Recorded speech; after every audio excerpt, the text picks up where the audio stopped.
नमस्कार, मैं अजय सिंह माध्यम आईएएस के ऑनलाइन प्लेटफॉर्म पर आप सभी लोगों का स्वागत करता हूं। राजनीति विज्ञान को लेकर या राजनीति विज्ञान की श्रृंखला में UPSC, UGC net, JRF, PGT and TGT को लेकर जो एक श्रृंखला शुरू की गई है, उस श्रृंखला की दूसरी कड़ी यूजीसी नेट के सिलेबस का यूनिट नंबर 2 यानी पाश्चात्य राजनीतिक विचारक। और इस राजनीतिक विचारकों में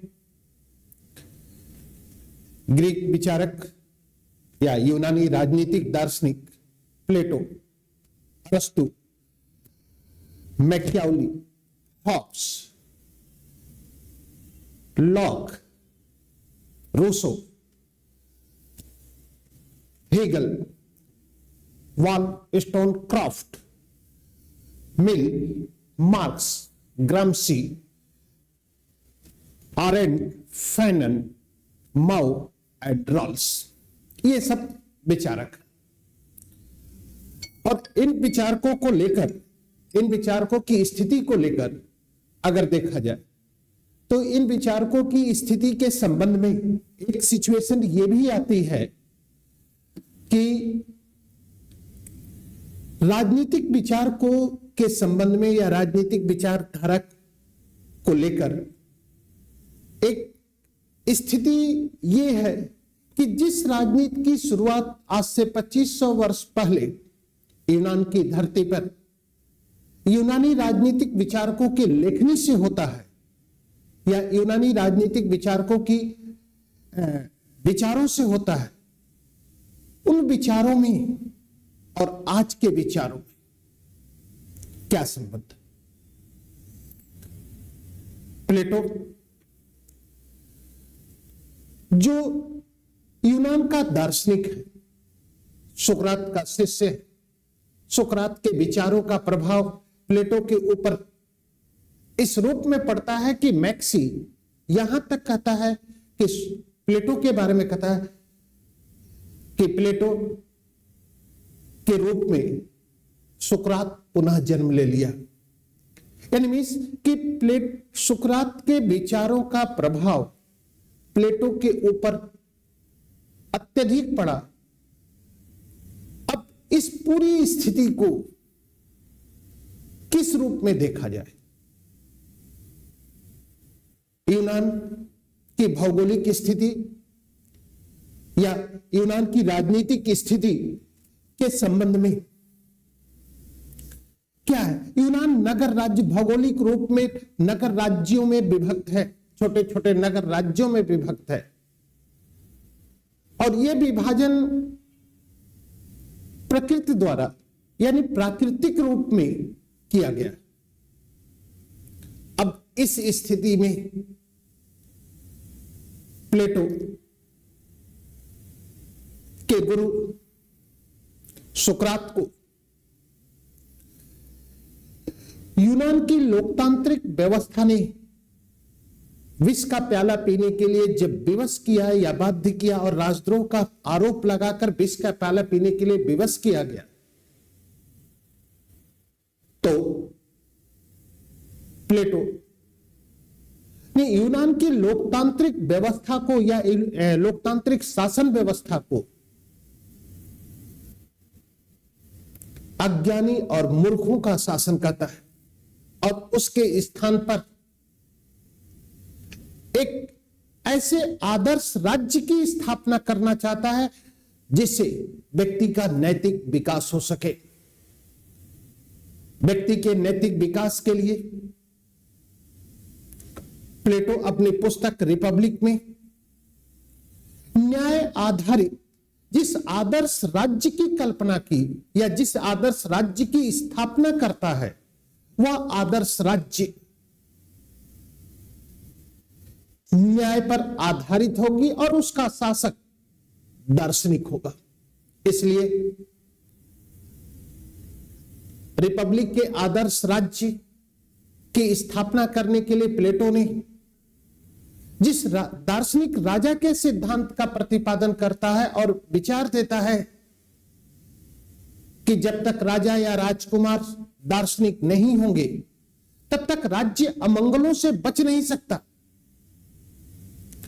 दार्शनिक की स्थापना, दार्शनिक की सिचुएशन क्यों? क्योंकि प्लेटो शासन का अधिकार उन लोगों के हाथों में देना चाहता है या उन लोगों की स्थितियों उन लोगों को प्रदान करना चाहता है जिसमें शासन करने की योग्यता हो। यदि तत्कालीन परिवेश या तत्कालीन प्लेटो के समय की तत्कालीन लोकतांत्रिक व्यवस्था को देखा जाए तो उस परिवेश में शासन व्यवस्था अयोग्य लोगों के हाथ में थी। अब अयोग्य की सिचुएशन अगर देखा जाता है तो इस पूरी स्थिति के संबंध में, पूरी सिचुएशन को लेकर प्लेटो की पुस्तक रिपब्लिक,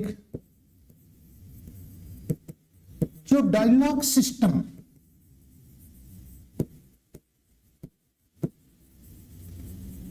मीन्स संवाद शैली,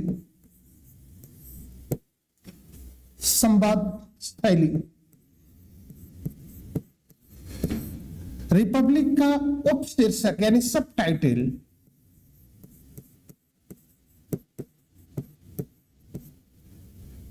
न्याय है,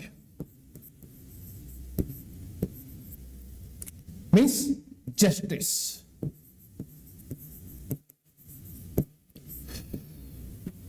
मीन्स के प्लेटो अपनी पुस्तक रिपब्लिक में जिस आदर्श राज्य की स्थापना किया उसका आधार न्याय है।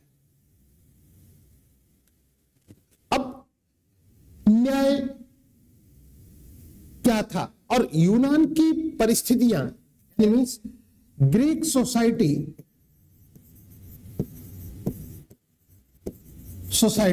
और सिटी स्टेट की स्थिति क्या है? Greek society and city state means नगर राज्य, और नगर राज्यों में जो लोकतांत्रिक व्यवस्था थी उस लोकतांत्रिक व्यवस्था में यहां पर एक स्थिति थी, गुण व कार्य में विभेद था। न्याय का उद्देश्य है कि कार्य व गुण के मध्य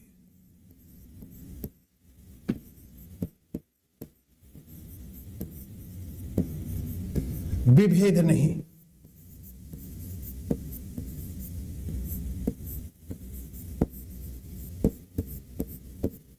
means justice, there is no discrimination between merit and work. अब ये न्याय व्यक्ति के नैतिक विकास के लिए आवश्यक है। अकॉर्डिंग टू प्लेटो का विचार है कि व्यक्ति का नैतिक विकास तभी होगा जब कार्य और गुण के बीच विभेद न हो, और उसके लिए अपनी पुस्तक रिपब्लिक में न्याय पर आधारित एक आदर्श राज्य का प्रतिपादन किया जिसका शासक दार्शनिक होगा। अब सिचुएशन क्या है? ये समस्या है प्लेटो के समय, क्योंकि इस तत्कालीन परिवेश में तत्कालीन परिवेश ने यूनान के महान दार्शनिक प्लेटो के गुरु सुकरात को विष का प्याला पीने के लिए विवश कर दिया। और उनके ऊपर जो राजद्रोह का आरोप लगाया गया था, वह आरोप यह था कि यूनान के युवाओं को वह शिक्षित कर रहे थे। यूनान के शासन को लग रहा है कि यूनान के युवाओं को शिक्षित करने का कार्य जो सुकरात कर रहे हैं, उससे यूनान के शासक को लगता है कि यूनान के लोगों को शासन के विरुद्ध भड़काया जा रहा है। ऐसी स्थिति में शासन के उद्देश्य से शासन की स्थितियों को लेकर जो सिचुएशन या जो स्थिति स्थापित होती है, वह राजनीति के उद्देश्यों को लेकर पूरा नहीं हो पाती, क्योंकि राजनीति का उद्देश्य, शासन का उद्देश्य लोगों की भलाई है। और अगर शासन का उद्देश्य लोगों की भलाई है, तो ऐसी स्थिति में तत्कालीन यूनान या तत्कालीन शासन व्यवस्था के स्थिति में जो तत्कालीन शासक था, वो लोगों की भलाई नहीं बल्कि अपने सगे संबंधियों की भलाई करना चाहता था, या अपने मित्रों, अपने सगे संबंधी, जिससे राजनीति या शासन के उद्देश्यों को पूरा नहीं किया जा सकता है। ऐसी स्थिति में प्लेटो शासन का अधिकार उन लोगों के देना चाहता है, या प्लेटो शासन का अधिकार उन लोगों को देना चाहता है जिनमें शासन करने की योग्यता, और इस योग्यता को लेकर या शासन योग्य लोगों के हाथों में हो, जिससे शासन के उद्देश्य को पूरा किया जाए। अगर शासन अयोग्य लोगों के हाथों में होगा तो शासन के लक्ष्य या शासन के उद्देश्यों को पूरा नहीं किया जा सकता। ये इस समस्या का समाधान प्लेटो अपनी पुस्तक रिपब्लिक में आदर्श राज्य के माध्यम से करना चाहता, और शासन का अधिकार उन लोगों को देता है। अब ऐसी स्थिति में दार्शनिक राजा की बात आती है, तो प्लेटो के ऊपर यह भी आरोप लगता है कि प्लेटो ने दार्शनिक राजा के सिद्धांत का प्रतिपादन करके कहीं स्वयं तो शासन नहीं करना चाहता था, क्योंकि तत्कालीन परिवेश में प्लेटो से बड़ा कोई दार्शनिक नहीं था। ऐसी स्थिति में प्लेटो के ऊपर अगर यह आरोप लगता है कि दार्शनिक राजा के प्रतिपादन करने के पीछे प्लेटो स्वयं शासन करना चाहता, तो प्लेटो के विचारों का सही विश्लेषण नहीं हो पाता। अगर प्लेटो स्वयं शासन करना चाहता तो प्लेटो खुद कुलीन परिवार का सदस्य है।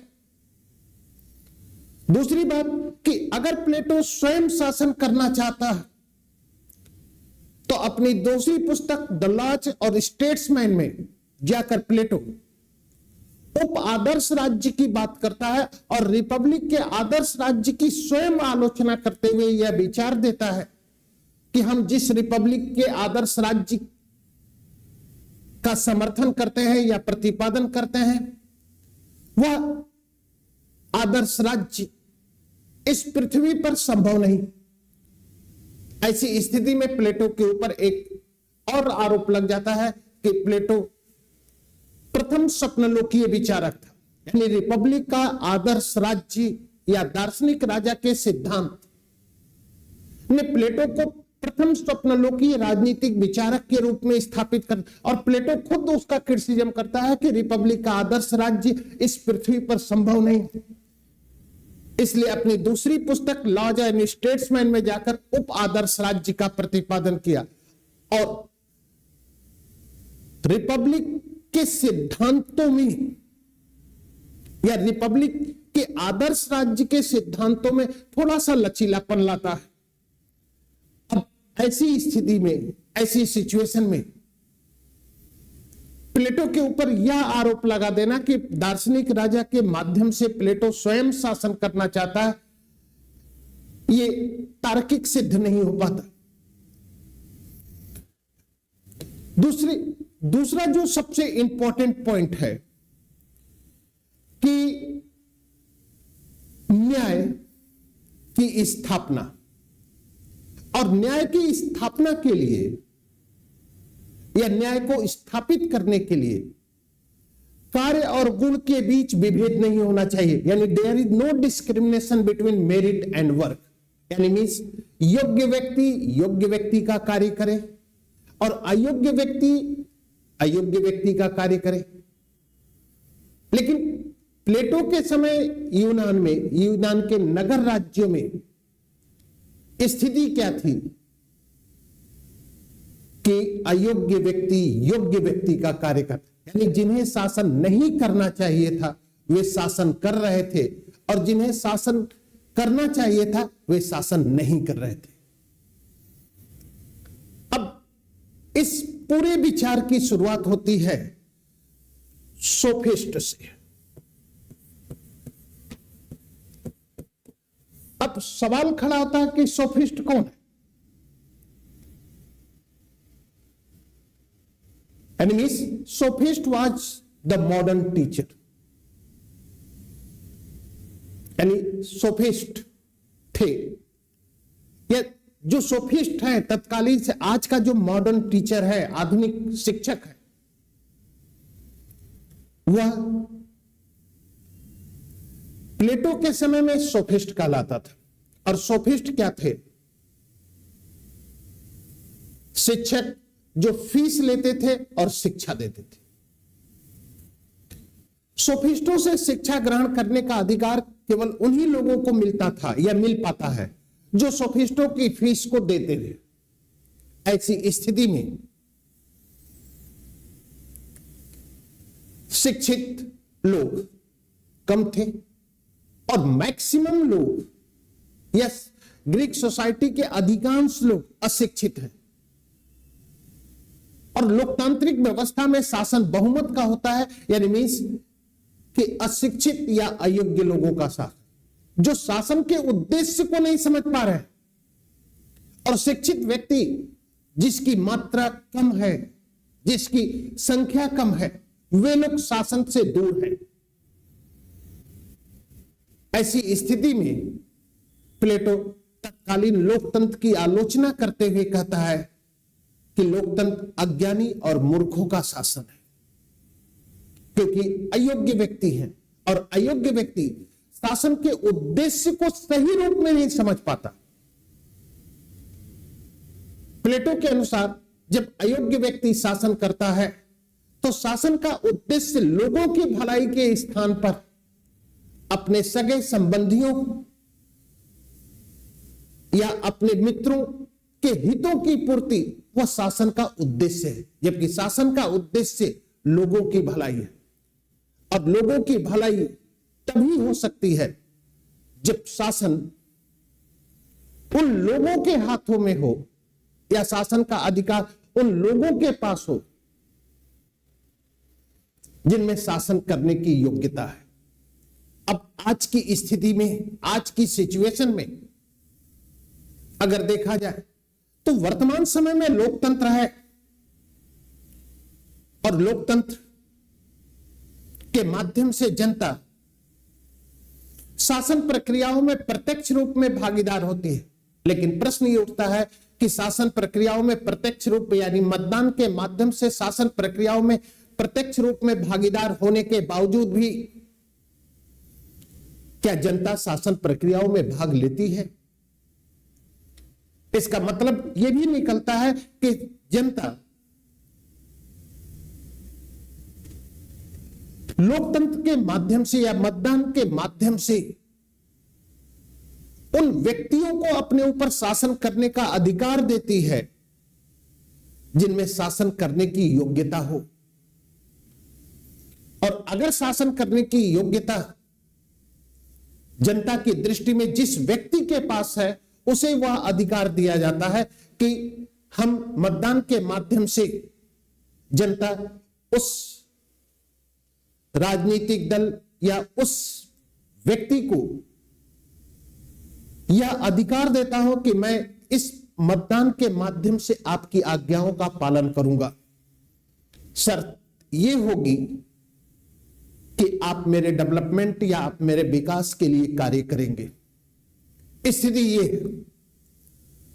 तो अप्रत्यक्ष रूप में अगर देखा जाए या अप्रत्यक्ष रूप की स्थिति को देखा जाता है तो जनता शासन नहीं कर रही है, बल्कि जनता मतदान के माध्यम से उस योग्य व्यक्ति को अपने ऊपर शासन करने की बात अधिकार दे रही है जिनमें शासन करने की योग्यता है। और यही बात प्लेटो भी करता है, क्योंकि लोकतंत्र को जनता का जनता के लिए शासन कहा जाता है। और वास्तव में जनता का शासन कहां पर, किस लोकतांत्रिक शासन व्यवस्था में जनता शासन करती है? कहां पर जनता शासन प्रक्रियाओं में, बल्कि जनता अपने मतदान के माध्यम से अपने ऊपर शासन करने का अधिकार उस योग्य व्यक्ति को देती है। तो अगर यह स्थिति है तो प्लेटो का विचार आज भी प्रासंगिक दिखाई पड़ता है। और प्लेटो अपने विचारों के माध्यम से या अपने विचारों के द्वारा उस व्यक्ति को शासन करने का अधिकार देती है जिनमें शासन करने की योग्यता हो। क्योंकि अगर योग्य व्यक्ति शासन करेगा तो वह व्यक्तिगत हितों के स्थान पर सामाजिक हित में शासन किया जाएगा। और सामाजिक हित ही राजनीति या लोगों का हित ही राजनीति का मूल उद्देश्य है। अब रिपब्लिक में जिस न्याय सिद्धांत या जिसमें व्यक्ति का नैतिक विकास करने के लिए जिस न्याय सिद्धांत का प्रतिपादन किया प्लेटो, उस प्रतिपादन में या उस सिद्धांत का प्रतिपादन, न्याय सिद्धांत का प्रतिपादन करने से पूर्व प्लेटो यूनान में प्रचलित न्याय सिद्धांत की आलोचना करता है। तब उसके स्थान पर अपने न्याय सिद्धांत का प्रतिपादन करता है। और यूनान में प्रचलित न्याय सिद्धांत जिसके थे पोलीमार्कस थे, सिफालस थे, थ्रेसिमेकस थे, ग्लाइकन थे, इनके न्याय सिद्धांतों को आलोचना करता है। नेक्स्ट पॉइंट सबसे इंपॉर्टेंट जो निकलता है कि रिपब्लिक डायलॉग सिस्टम, यानी रिपब्लिक की जो पुस्तक है, यानी प्लेटो की जो पुस्तक रिपब्लिक है, वह संवाद शैली में लिखा है। इसलिए पोलीमार्कस से पूछता है कि न्याय क्या है, उनके विचारों का खंडन करता है। सिफालस से पूछता है कि न्याय क्या है, उनके विचारों का खंडन करता है। फिर थ्रेसिमेकस से पूछता है कि न्याय क्या है, उनके विचारों का खंडन करता है। ग्लाइकन से पूछता है कि न्याय क्या है और उनके विचारों का, यानी इन सभी लोगों के विचारों का खंडन अपने तर्क की कसौटी पर कसते हुए करता है कि ये न्याय के उद्देश्य, जस्टिस के उद्देश्यों को पूरा नहीं करते। इसलिए प्लेटो अब अपनी पुस्तक रिपब्लिक में जिस न्याय की बात करता है उस न्याय के अनुसार, यानी प्लेटो के न्याय के अनुसार व्यक्ति की जो आत्मा है, व्यक्ति की आत्मा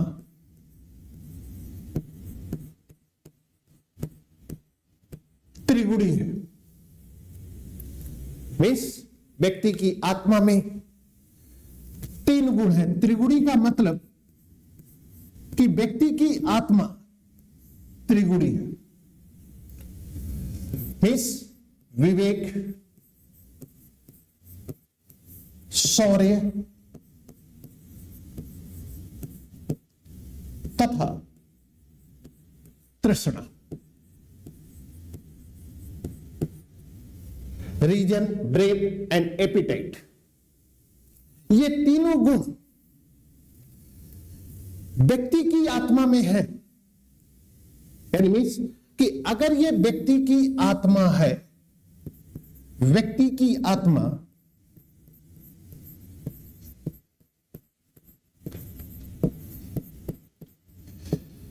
तो ये तीनों गुण प्रत्येक व्यक्ति की आत्मा में है। विवेक, शौर्य और तृष्णा। लेकिन प्लेटो के अनुसार ये तीनों गुण व्यक्ति की आत्मा में स्थित है, लेकिन प्लेटो कहता है कि तीनों गुणों के होने के बावजूद किसी एक गुण की प्रधानता होगी। यानी अगर मान लिया जाए कि 70%, 20% एंड 10%,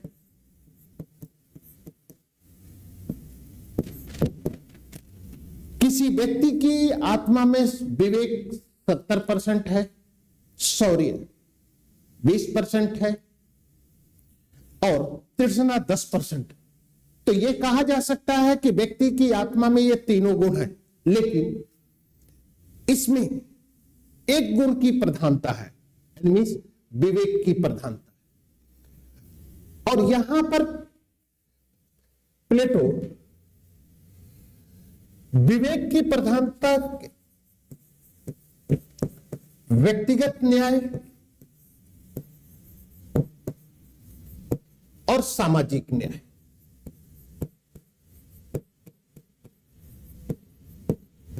सामाजिक न्याय।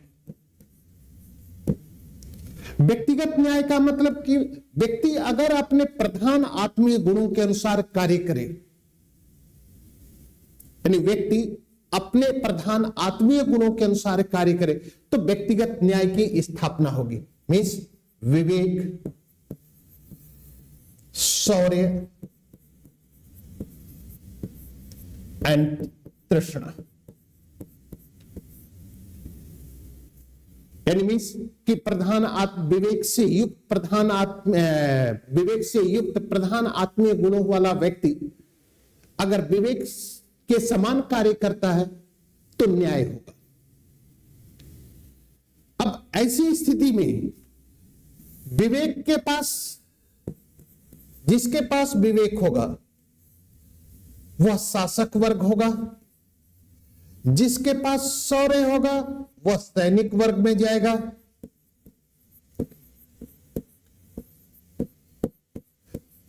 जिसके पास तृष्णा होगी वह उत्पादक वर्ग में होगा।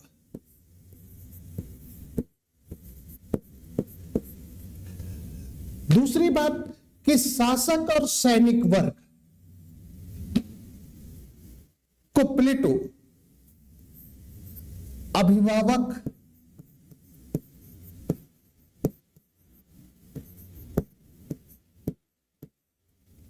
और संरक्षक वर्ग कहता है।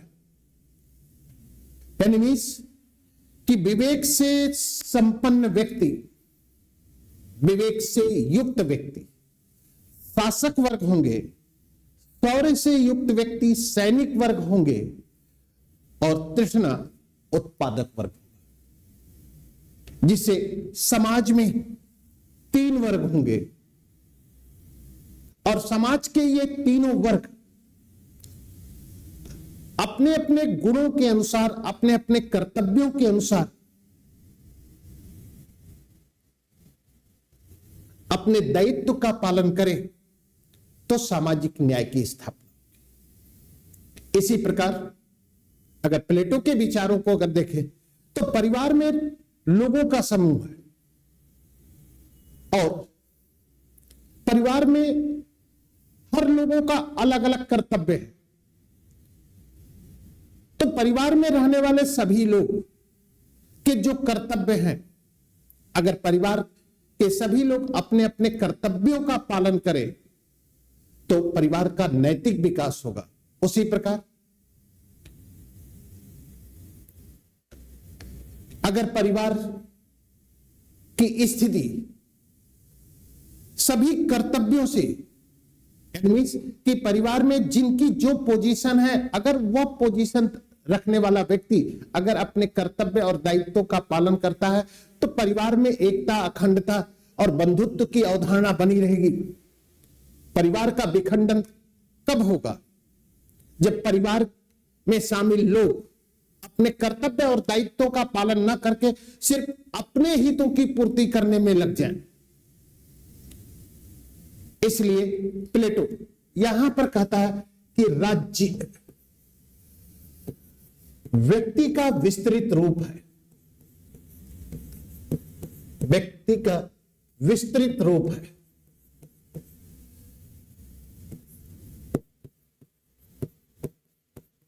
बेस कहने का तात्पर्य विस्तृत रूप है। यहां पर तात्पर्य यह निकलता है कि प्लेटो इसके माध्यम से कि व्यक्तिगत न्याय के माध्यम से ही सामाजिक न्याय की स्थापना करता है। इसलिए प्लेटो का यह भी विचार है कि राज्य का निर्माण ओक, वृक्ष और चट्टानों से न होकर बल्कि व्यक्ति के नैतिक चरित्र से होता है। तो अगर व्यक्ति का नैतिक चरित्र यानी व्यक्ति नैतिक रूप में विकसित है तो जिस राज्य में रहेगा उस राज्य का स्वरूप भी नैतिक होगा। इसलिए प्लेटो कहता है कि state is the moral institution, राज्य एक नैतिक संस्था है क्योंकि राज्य में रहने वाला हर व्यक्ति नैतिक है। और नैतिक होने के लिए यानी व्यक्ति का नैतिक विकास तभी होगा जब व्यक्ति अपने आत्मीय गुणों के अनुसार कार्य करे। और आत्मीय गुण, एक क्वेश्चन खड़ा होता है कि प्लेटो एक तरफ कहता है कि व्यक्ति की आत्मा त्रिगुणी है और किसी एक गुण की प्रधानता है। दूसरा विचार कि अगर व्यक्ति अपने प्रधान आत्मीय गुणों के अनुसार कार्य करे तो न्याय की स्थापना होगी, उसका नैतिक विकास होगा। लेकिन प्रश्न यह खड़ा होता है कि किस व्यक्ति की आत्मा में किस गुण की प्रधानता होगी, क्योंकि जब तक व्यक्ति यह नहीं जानेगा कि मेरे अंदर किस गुण, कौन सा गुण है, किस गुण की बहुलता है, तब तक व्यक्ति अपने गुणों के अनुसार कार्य करेगा कैसे?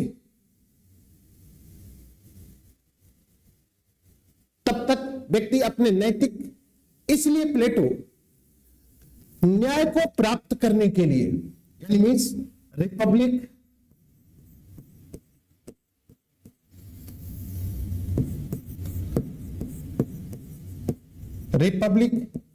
की जो जस्टिस है उस जस्टिस को प्राप्त करने के लिए दो साधन देता है। यानी मीन्स जस्टिस का मतलब moral development of the man,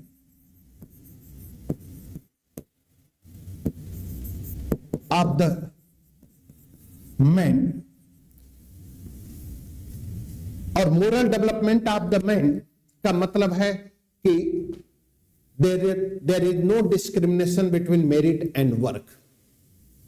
यानी मीन्स कार्य और गुण के बीच अगर विभेद न हो तो व्यक्ति का नैतिक विकास होगा। जैसे एक स्टूडेंट है, उसके गुण है स्टूडेंट होने के लिए और कार्य है पढ़ाई करना। तो अगर स्टूडेंट अपने स्टूडेंट होने के कर्तव्यों का पालन करता है तो उसका मोरल डेवलपमेंट होगा। अब इस जस्टिस को प्राप्त करने के लिए निगेटिव एंड पॉजिटिव,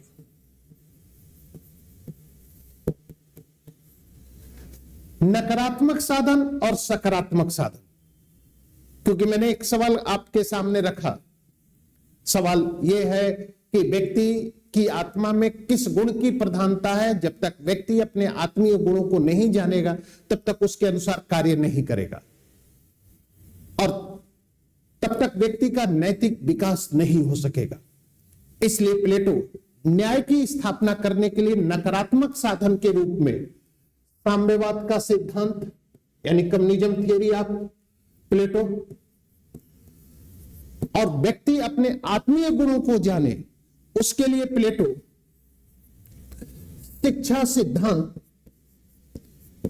का प्रतिपादन करता है। शिक्षा सिद्धांत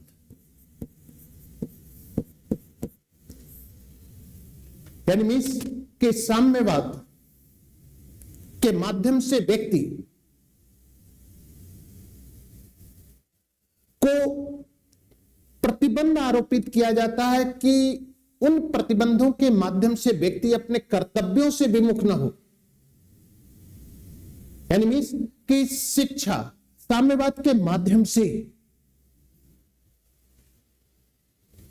कर्तव्यों से रोकने का प्रयास किया गया और शिक्षा के माध्यम से व्यक्ति के आत्मीय गुणों को बताया जा रहा है कि आपके अंदर इस गुण की प्रधानता है और इस गुण के माध्यम से आपका कर्तव्य और दायित्व है। यानी समाज में रहने वाले सभी लोगों का कोई ना कोई कर्तव्य है और समाज के सभी लोग अगर अपने अपने सामाजिक कर्तव्य और दायित्वों का पालन करें तभी जाकर उस लक्ष्य की पूर्ति होगी, उस समाज का नैतिक विकास होगा, क्योंकि समाज में रहने वाला हर व्यक्ति नैतिक है। अब साम्यवाद के माध्यम से परिवार और दूसरा संपत्ति के सिद्धांत, यानी परिवार का साम्यवाद, परिवार या स्त्री का साम्यवाद और संपत्ति का साम्यवाद।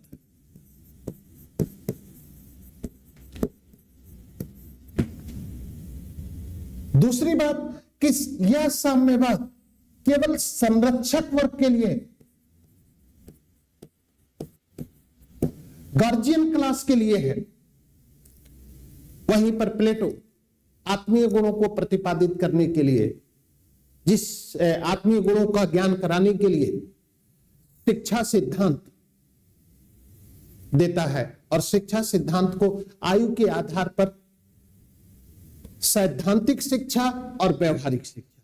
सैद्धांतिक शिक्षा है 0 से 35 वर्ष की और व्यवहारिक शिक्षा है 35 से 50 वर्ष की। फिर सैद्धांतिक शिक्षा को प्राथमिक शिक्षा, आयु के आधार पर ही प्राथमिक शिक्षा और उच्च शिक्षा में विभक्त करता है और उसमें परीक्षा के स्तर को डिफाइन करता है 20 साल के बाद। यानी ये प्राथमिक शिक्षा जो 20 साल तक चलेगी, उसके बाद प्रथम परीक्षा का आयोजन होगा और जो लोग सफल होंगे वे लोग उच्च शिक्षा के लिए योग्य होंगे और जो लोग सफल नहीं होंगे वे लोग उनकी शिक्षा। इसलिए प्लेटो का जो विचार है, अगर देखा जाए तत्कालीन स्थिति में, तो प्लेटो के विचारों का महत्व बहुत अत्यधिक है। अब अगर प्लेटो न्याय के माध्यम से शासन योग्य व्यक्ति का शासन का अधिकार योग्य व्यक्तियों को देना चाहता था, तो लोकतंत्र का एक विशिष्ट वर्गीय सिद्धांत भी था, जिसमें पेरेटो हैं, मोस्का हैं, मिचेल्स हैं, सी राइट मिल हैं। इन लोगों ने कहा कि शासन जिसे हम लोकतंत्र कहते हैं वो वास्तव में लोकतंत्र नहीं है, बल्कि कुछ लोगों का शासन है और कुछ लोग। तात्पर्य सही है कि लोकतंत्र जिसे हम जनता का शासन कहते हैं, वो वास्तव में जनता प्रत्यक्ष रूप में भागीदार कहां होती है, बल्कि जनता अपने मतदान के माध्यम से शासन का अधिकार उन लोगों को देना चाहती है, देती है जिनमें शासन करने की योग्यता है। इसलिए प्लेटो का महत्व आज के परिवेश में है। प्लेटो आज भी प्रासंगिक है। भले ही प्लेटो का जन्म आज से 2500 वर्ष पहले यूनान की धरती पर हुआ था और यूनान की धरती से अपने विचारों, अपनी लेखनी के माध्यम से जिस राजनीति का प्रतिपादन किया था, वह राजनीति व्यक्ति के संपूर्ण व्यक्तित्व का विकास करती है। इसलिए प्लेटो के शिष्य अरस्तु कहते हैं कि political science is the master of science, यानी जितने भी सामाजिक विज्ञान हैं वह सभी सामाजिक विज्ञान का जन्म राजनीति से हुआ, क्योंकि व्यक्ति का व्यवहार, व्यक्ति का धार्मिक पक्ष, व्यक्ति का आर्थिक पक्ष, व्यक्ति का मनोवैज्ञानिक पक्ष, व्यक्ति का धार्मिक या परंपरा, ये सब पक्ष को लेकर अलग अलग सामाजिक विज्ञानों का उदय हुआ। तो अगर देखा जाए तो प्लेटो का विचार अपनी स्थिति में या अपने विचारों को लेकर अगर तर्क की कसौटी पर देखा जाता है तो प्लेटो के विचार आज भी प्रासंगिक दिखते हैं, आज भी उसके विचारों का महत्व है। क्योंकि अब आज एक महत्व मैं बताता हूं, परिवार और संपत्ति करप्शन, भ्रष्टाचार का मूल कारण है। और हर आज वर्तमान समय में, वर्तमान परिवेश में भ्रष्टाचार जो हर सरकार की एक चुनौती बना है, भारत में ही उस चुनौती का, उसका समाधान करने के लिए लोकपाल अधिनियम की स्थापना की गई तमाम। और इस समस्या की खोज आज से 2500 वर्ष पहले प्लेटो ने कर लिया था, तो महत्व दिखता है। इसलिए अब राजनीति विज्ञान की अगली श्रृंखला में, नेक्स्ट क्लास में, मैं किसी एक और विचारक को उठाऊंगा जिसमें उसके कुछ मूल चीजों की बात करेंगे और उस पर चर्चा करेंगे कि उसका महत्व क्या है। ठीक, तो नमस्कार।